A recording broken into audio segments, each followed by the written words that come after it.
자, 오늘도 헬머스 임경빈 작가와 함께합니다. 어서 오세요. 안녕하세요. 예. 예, 지난주부터 청취율 조사 진행되고 있는데요. 이번 주에도 마찬가지입니다. 02로 시작하는 번호로 전화가 걸려오면 일단 좀 받아주시면 좋을 것 같고요. 혹시 청취율 조사 전화다 그러면 권순표의 뉴스 아이킥 재밌게 보고 있다고 말씀해 주시면 좋겠습니다. 방송 중에 좋은 의견 보내주신 분들한테도 저희가 선물 보내드리고 있는데 오늘은 초복날이기 때문에 5분을 뽑아서 치킨 교환권을 보내드리고요. 딱 어울리는. 네, 역시 이제 초복에는 치킨이죠. 예. 10분한테는 유산균을 보내드리겠습니다. 혹시 점심에 닭 네. 드신 분들 소화시키시라고. 그러니까요. 예, 유산균으로 소화를 시키면 좋다. 자, 문자번호 샵 8001번입니다. 짧은 문자는 50원, 그리고 긴 문자는 100원의 정보 이용료가 추가로 들고요. 스마트 라디오 미니 메시지로 참여하시면 무료로 참여 가능하십니다. 유튜브 같은 경우는 저희가 선물을 발송해드릴 수가 없어서 참여는 문자 메시지나 미니로 해주시면 좋겠습니다. 네. 오늘의 뉴스 만나볼까요? 네. 김건희 여사의 소위 이제 명품백 명품백 수수 의혹 사건 관련해서 김건희 여사 측의 변호인이 적극적으로 입장을 내면서 대응을 하기 시작을 했습니다. 오늘 뭐라 그랬냐면 처벌 규정이 존재하지 않는 사건에서 현직 영부인을 검찰에 소환하는 거는 그 자체로 이제 부적절하다. 네. 뭐 이런 입장을 밝힌 건데 예. 지금 이제 서울중앙지검 형사 1부가 사건 수사 중인데 조만간 김건희 여사 쪽하고 조사 방식이라든지 조사 시기 이런 것들을 조율할 것이다. 예. 뭐 지난주에는 이미 뭐 한번 JTBC를 통해서 단독 보도가 나오기도 했었는데 그때도 대통령실에서는 조사 조율 문제를 이제 부정을 했었거든요. 이런 전망이 나오고 있는 상황에서 또 김건희 여사 측의 변호인이 답변을 내놓은 거기 때문에 역시 소환 조사가 쉽지 않아 보인다. 예. 저쪽에서는 그렇게 받아들일 가능성이 높지는 않아 보인다. 뭐 이렇게 좀 점칠 수가 있을 것 같습니다. 예. 법률 대리인 맡고 있는 최지우 변호사가 오늘 노컷뉴스하고 서면 인터뷰를 했는데요. 김건희 여사의 조사 방식이나 시기를 검찰이랑 조율했거나 혹은 협의한 적이 있느냐라고 물었더니 협의한 적 없다. 없다고요? 없다라고 이야기를 했습니다. 그러면서 절차상 영부인 조사는 마지막에 이루어져야 된다.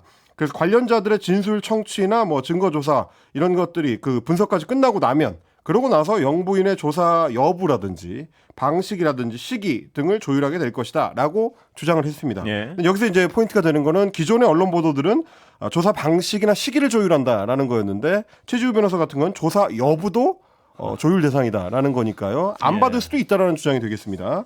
최지우 변호사 뭐라 그랬냐면 현직 영부인을 소환하게 되면 이거는 부정적인 선례가 될 것이다. 예. 그래서 소환 조사 자체가 부적절하다라는 점을 계속해서 강조를 하고 있고 일반 사건 같았으면 처벌 규정이 존재하지 않기 때문에 이거는 아마 이제 김영란법 청탁금지법을 얘기를 하는 것 같습니다. 별도의 배우자 처벌 규정이 존재하지 않기 때문에 별다른 수사 없이 각하 처분이 되었을 가능성이 높은데 오히려 당사자가 영부인이라는 이유로 정치화되고 정쟁화가 되면서 불필요한 논란이 생겼다. 뭐 이렇게 또 주장을 했습니다. 예.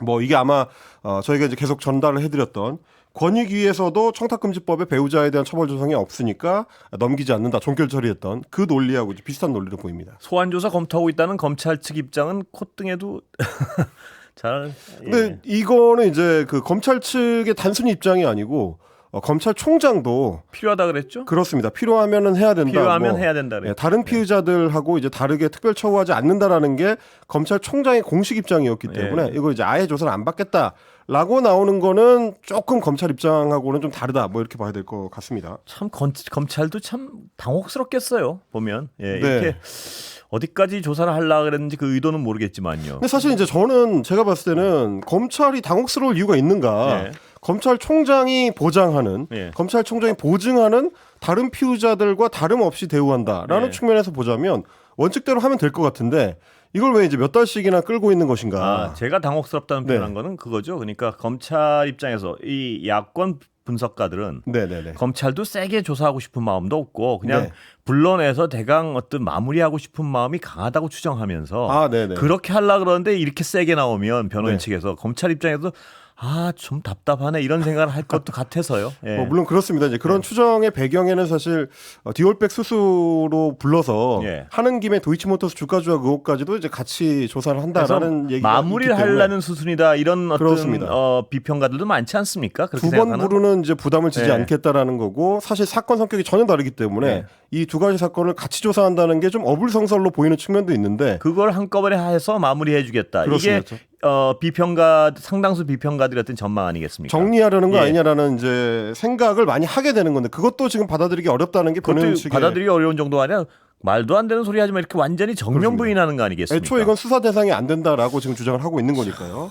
뭐 그럼에도 불구하고 어쨌든 기자들은 질문을 해야 되니까 특정 범죄 가중처벌법상의 알선수재 혐의 그러니까 뭔가 물품을 받고 공무에 속하는 어떤 사안을 이제 주선해 줬을 경우 이 경우에는 지금 이제 최재형 목사의 주장대로라면 모 미국 전 하원 의원의 이제 국립묘지 안장권을 부탁을 했다든지. 그래서 본인은 그 최재형 목사 본인은 뇌물이라고 주장을 하는 거죠. 그렇습니다. 이게 이제 알선수재상의 이제 뇌물 아니냐라는 혐의 적용 가능성을 물어봤는데 여기에 대해서 최재형 목사가 처음에는 그렇게 얘기하지 않았다. 처음에 방송 출연했을 때는 단순 선물이라거나 친해지기 위한 수단이라거나 취재를 위한 수단 이렇게 밝혔었기 때문에 직무 관련성이 인정되지 않는 거고 그래서 알선수재도 성립할 수 없다 이렇게 반박을 했습니다. 근데 이제 뭐 이 질문에는 좀 의아한 것이 최재형 목사 본인이 처음 방송에 나와서 뭐라고 했든지 간에 지금 현재 주장 그거는 본인이 일종의 이제 청탁 목적이 또렷했다라고 지금 이야기를 하고 있는 거기 때문에 그러면 그 부분에 대해서 조사는 분명히 필요하지 않겠느냐 뭐 이런 생각이 들긴 합니다. 그렇습니다. 그리고 제가 어떤 드는 생각은 지금 현재 무슨 주장을 하고 있건 팩트란 건 두 가지 아니겠습니까? 명품백을 줬고 무슨 부탁을 동시에 했다. 그렇죠.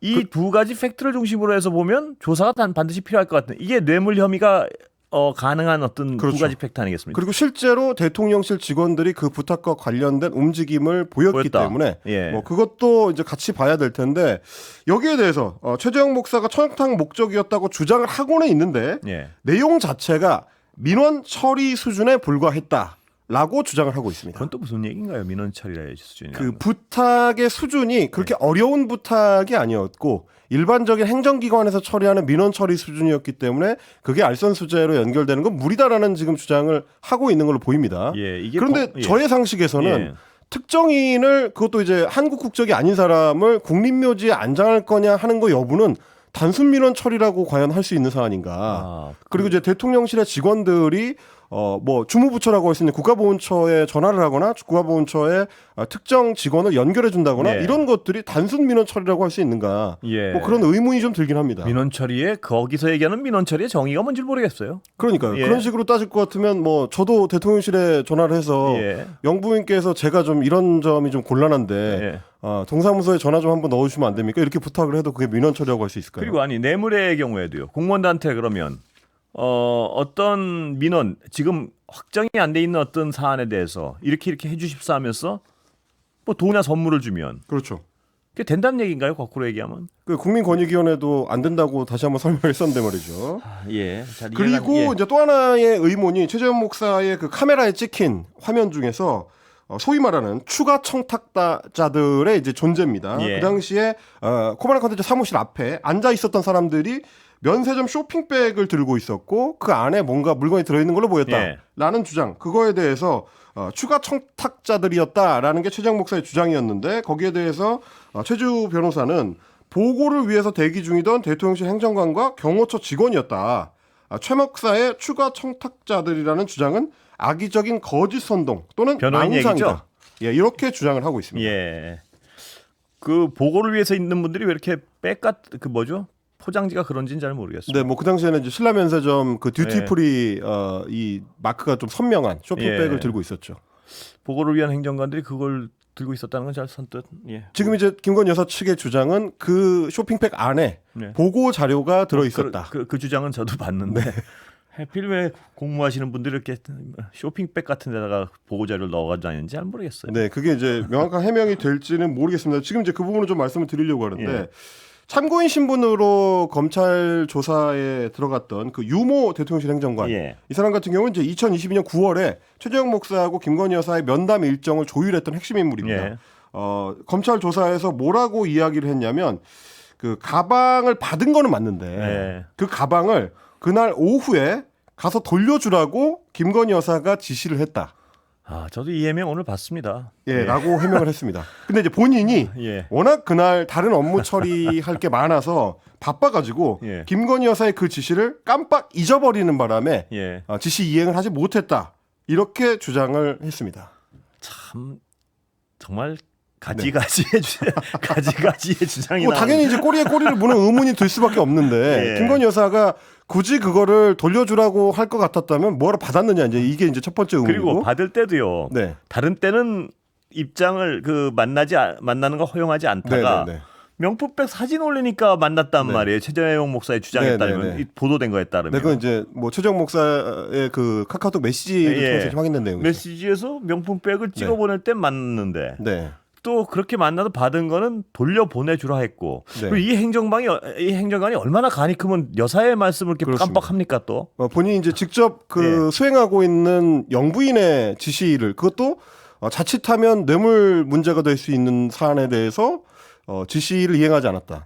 이행하지 않았다면 그날은 깜빡할 수 있어도 그 다음 날은 혹은 이 사안이 불거지고 나서 방송되고 나서는 뭐 이런 여러 가지 이제 가능성들이 열리게 되는 건데 거기에 대한 해명은 뭐 또렷하지 않은 것 같습니다. 그리고 이렇게 해명이 자꾸 바뀌어도 되는 건가요? 뭐 물론 하는 사람마다 다른 해명을 내놔서 그런데 한 사람이 이렇게 좀 해명을 좀 이렇게 끈에 끼고 쭉 일관되게 좀 했으면 좋겠어요. 이 사람은 다른 해명하고 이 사람 뭐 대통령 기록물 얘기 또 어디로 간 건가요? 이렇게 되면. 그래서 지금 이게 모순된다라는 이제 지적이 나오는 건데요. 지난해에 이 사안이 불거졌을 때만 하더라도 그리고 이제 올 초에 대통령이 KBS와의 대담을 통해서 이야기했다시피 사실 이 사안 자체가 애초에 일종의 함정이었고 일종의 음모였다라고 주장을 하면서도 동시에 받은 선물 자체는 외국 국적을 가진 사람한테서 대통령 배우자가 받은 거기 때문에 이건 대통령 기록물로 지정이 돼야 되는 국고 환수돼야 되는 대상이다. 심지어 이제 이철규 국민의힘 의원도 이 주장을 계속 한 바가 있습니다. 오히려 반환하는 거는 국고 횡령에 해당한다. 그때도 참 어처구니가 없지만 이거 지금 계속 어처구니가 없는 어떤 해명이 서로 고리가 안 맞아가지고. 그럼 지금 대통령실 유모 행정관의 해명에 따르면 대통령 영부인이 대통령 배우자가 횡령을 지시했다라는 얘기가 되는 거기 때문에 횡령을 시도했겠죠. 그러니까 앞뒤가 안 맞는 사안이 되는 거고 대통령실도 올해 1월에 이렇게 해명을 했습니다. 대통령 부부에게 접수된 선물은 대통령 개인이 수취하는 게 아니라 관련 규정에 따라서 국가에 귀속돼서 관리되고 보관된다라고 했기 때문에 그러면 개인이 수취하는 게 아닌데 마음대로 돌려주라 마라 지시하는 것도 이상한 일이고요. 그것도 이상하죠. 그리고 행정관이 그런 지시를 받았는데도 까먹고 안 했다. 아차 깜빡했다. 이런 해명을 검찰에 가서 하는 것도 잘 이해가 안 되고요. 저는 근데 지금 임 작가 그 브리핑을 들으면서 청취자 여러분께 갑자기 좀 미안해지는 게 뭐냐면 우리가 이 말도 안 되는 해명들을 자꾸 이해하려고 앞뒤를 끼워 맞춰 봐야 되나 이런 생각도 들고요. 왜냐하면 제가 말도 안 된다는 얘기는 그 주변에 있는 분들이 하는 해명마다 지금 어긋나고 있잖아요. 앞뒤가 안 맞고. 근데 그러면서 해명을 내놓을 때마다 다시 논란은 다시 불을 붙이고 있단 말입니다. 그렇습니다. 이거를 한마디를 따져 이게 이래서 말이 안 된다는 얘기하는 것 자체가 약간 전파 낭비 같기도 하고요. 뭐 일단 지금 대통령실 쪽에서는 해당 디올백, 해당 명품 가방을 검찰에 이제 제출하는 것도 검토하고 있다라고 이야기합니다. 그래서 이제 그거를 고스란히 보관하고 있었다는 점을 입증하겠다라는 건데요. 그러면 구두로 반환 지시를 했다는 걸 입증할 수 있느냐라고 했더니 이제 구두 지시였기 때문에 실제로 돌려주라고 했는지 여부를 입증할 만한 증거는 없다라는 게 이제 대통령실의 입장이긴 합니다. 그리고 구두 반환 지시를 했고 그날은 안 해서 깜빡해서 안 했으면 지금 꽤 지났는데 그 동안은 왜 안 한 거죠? 그거는 사안이 불거지고 나서 거의 10개월 가까이 지났는데 뭐 아직까지도 지금 반환을 못하고 있는 상태고 사실 그동안에는 반환 못하는 이유가 있었습니다. 그동안에는 대통령실 해명에 따르면 국가 기록물이기 때문에 대통령 기록물이기 때문에 반환을 못했는데 2024년 7월자로 오늘자로 그 반환할 수 있는 규정이 새로 만들어진 건지 혹은 대통령실 내에서도 서로 좀 말이 좀 안 맞고 있는 것 같은데 회의가 제대로 안 되고 있는 것인지 여러 좀 의문이 들긴 합니다. 그렇습니다. 근데 이렇게 해명해도 되는 건지 모르겠습니다. 정말 적어도 기존 해명과의 어떤 논리적 연관고리는 좀 연구하고 해명을 했으면 좋겠는데요. 그러게 말입니다. 지금 특검 얘기까지 나오고 있는 상황이기 때문에 뭔가 좀 정리가 된 입장들이 좀 나와줬으면 국민 혼란이 좀 줄겠다라는 생각이 들긴 합니다. 그렇습니다. 최상병 특검법 재표결 어떻게 되나요? 일단 민주당은 대통령 제2역으로 국회로 넘어와 있는 이 최상병 특검법에 대해서 7월 23일이 국민의힘 전당대회 날이기 때문에 그 이후에 추진을 하겠다라는 공식 입장을 정리를 했습니다. 현재로서는 야권만으로는 재의결하는 게 이제 불가능한 상황이고 여당의 협조가 있거나 혹은 뭐 여당의 이탈표가 나와야 되는 상황이기 때문에 특별한 변수가 없는 한은 재의결이 실패할 가능성이 높기 때문에 좀 변수를 조금 더 늘려보자라는 라는 취지인 걸로 보입니다. 예. 만약에 한동훈 후보가 지금 유력한 어떤 전망대로 당대표가 될 경우에는 예. 본인 스스로 밝혔던 입장, 그러니까 대법원장 같은 제3자가 추천하는 특검을 법안을 직접 내겠다라고 예. 했었기 때문에 그 대안 제시와 함께 묶어서 이 사안을 좀 같이 여당하고 논의를 해보고요. 예. 그러면 여당의 입장 변화가 있을 수도 있다. 그런 부분까지도 이제 변수에 두고 고려를 하겠다라는 이야기인 것 같습니다. 그리고 또 한 가지 지금 예. 야당에서 나오고 있는, 그러니까 민주당 쪽에서 나오고 있는 대안 플랜 B는 상설특검법을 활용하는 방식입니다. 예. 상설특검법은 아시다시피 이제 2014년에 이미 통과돼서 설치가 돼 있는 상태고요. 그렇기 예. 때문에 대통령이 거부권을 행사하는 대상은 아닙니다.